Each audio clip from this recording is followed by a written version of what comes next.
आज गाड़ी धरी मुझे कहीं गैरेज को बाहर तो hello guys welcome to another vlog. जेहेतु गाड़ी ऑयल बहुत सर्ट था तो बाबा कहले कि गैरेज को नहीं जा बोली से पड़े गैरेज को गाड़ी गैरेज भाई कहले कि बोर काम कर तो बाबा आगुरी मत कहते बोर पड़ी पारे बोली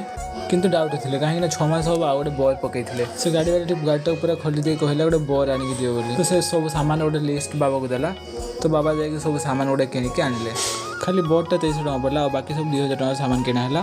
और 300 टका बाबा मांगी नेली लेथ मिशन गोटे काम कर डीजेल बाबा 100 टका गोटे देले मन डीजेल सब गुड़ा वाश करा कहले एपटे संध्या बसला कि काम सरलानी काम सर 7:30 होगा तो सर्विस चार्ज 1000 टका मांगे पैसा दे घर फेरली तापर दिन आउ थे गाड़ी प्रॉब्लम आसला से गाड़ी को आउ थे गैरेज को नहीं आसली गाड़ी एक्सीलेटर खाली मोड़ी ऑटोमेटिक गाड़ी चलूला हेल्ले भी गाड़ी ठीक हो पारानी गाड़ी भल नुहे ना मेकानिक भल नुहे कमेंट करो।